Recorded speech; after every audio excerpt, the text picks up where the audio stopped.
لايف إن أو دعوتين بلايا وأنا قلت حب كاقا جبلان بار وشوفي أنا تذكري وجيني والله صعب في البرامج أنا دينا الواجبات الدستورية قصة من دينا دور الشرق صوت عدي ولا له هو إسماعيل مدرو يدور لي لليه هي ديارة متى كتداوى ولا ما قاضي كلا تبدو اللي بحين لما قاضي كلا والدنيا ريو أهو اللي هم دور كل بحين سن بقول دور لا قاضي ديك ديارة له هي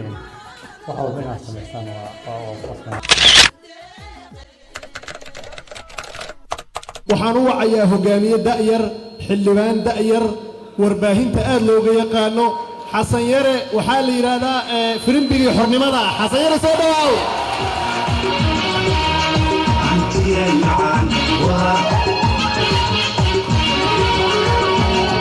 xildhibaan xasan cabdi ismaaciil waxaa markii ugu horeysay xildhibaannimo loogu doortay magaalada Kismaayo ee caasimadda ku meel gaarka ee dowlad goboleedka Jubbaland sanadka markuu ahaa 2016 waxaana uu isla markii goobta lagu doortay ka sheegay inuu u shaqayn doono shacabka uu matalo ee reer Jubbaland muddo yar oo kooban kadib waxa uu xildhibaan xasan cabdi ismaaciil guda galay gudashada shaqadii ay shacabka u igmadeen waxaana uu olole dheer u galay inuu raadiyo xaqqa iyo xuquuqda ay reer Jubbaland ku leeyihiin dowladda federaalka ee Soomaaliya waxyaabihii ugu waaweynaa ee uu ku guuleystay inuu keeno waxaa ka mid ahaa inuu deeq waxbarasho oo dalka iyo dibadda iskugu jirta u keenay dhalinyaro reer Jubbaland ah kuwaas oo maanta qaar badan oo ka mid ah ay wax ka bartaan jaamacado ku yaalo dalka waxa uu xildhibaan xasan yare wax badan ka qabtay baahiyaha waxbarasho ee deegaanka isla markaana garab istaag u muujiyay bahda waxbarashada guud ahaan iyo gaar ahaan deegaan doorashadiisa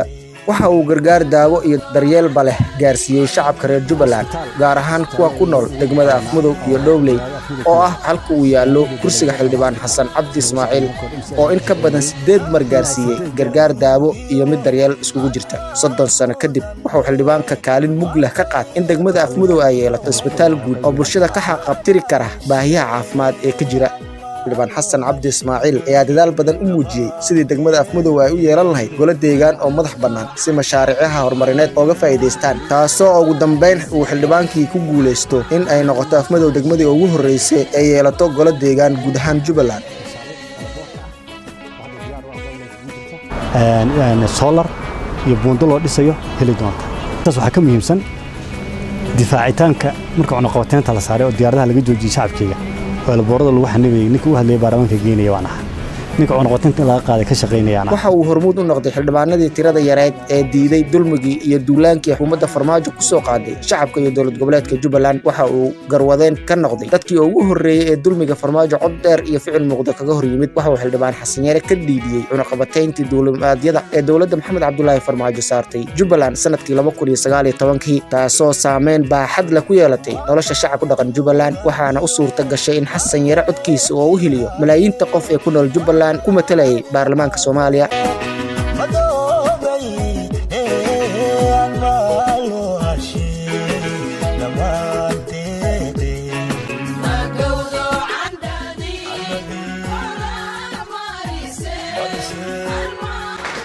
waxaa ku jira rag macallimiin ka ah magaalada Afmadow aan ku yeeray ka soo tagina macallimiintan ahaada idinka meesha joog online ku dhigtay online ku dhigo free jaamacad waan ka shaqeeyaa halkan macallimada ka ah Afmadow joog dowlad goboleedkeena garab istaaga Jubbalandkeena ilaashada amnigeena kala dambeynteena ilaashada midnimadeena ilaashada isku xirnaada annagana wixii waajib aan ku leenahay xildhibaan baan inahay nala xisaabtan weligii wuxuu hiil iyo hool la garab taagnaa maamulka Jubbaland waa xildhibaan deegaan ah waa xildhibaan dadkii uu ka dhashay waa xildhibaan degmadiisa ahmiyad weyn u hayo xildhibaan xasan yare waa xildhibaankii koobaad ee muddo 20 sano ah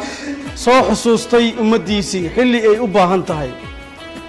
laba bari koor xildhibaan xasan yare wuxuu keenay diyaarad uu ka soo kharash gareeyay Muqdisho oo daawo ka buuxdo daawadaas oo daawo tayo leh oo xilligeeduna uu fog yahay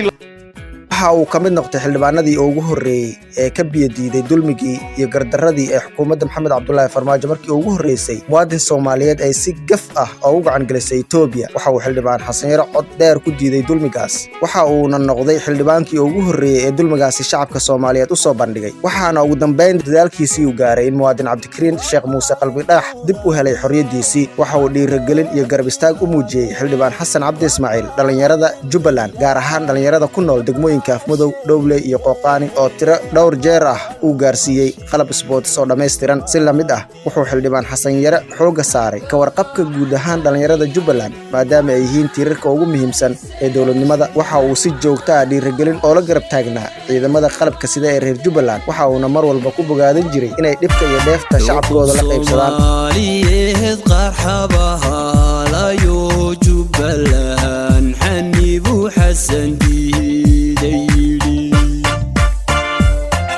waxa uu si joogto ah waqti oo la qaadan jiray guud ahaan shacabka reer Jubbaland. waxa uu noqday xildhibaankii bulshada goor waliba awood u leedahay inay hesho si ay talo iyo tusaale uga qaataan.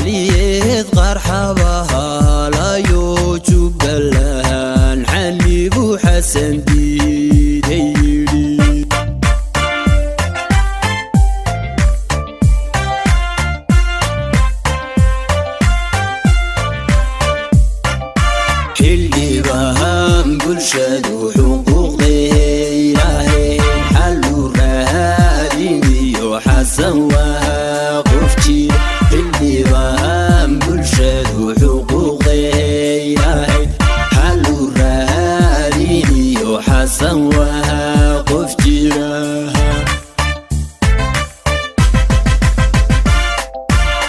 xildhibaan bulshadu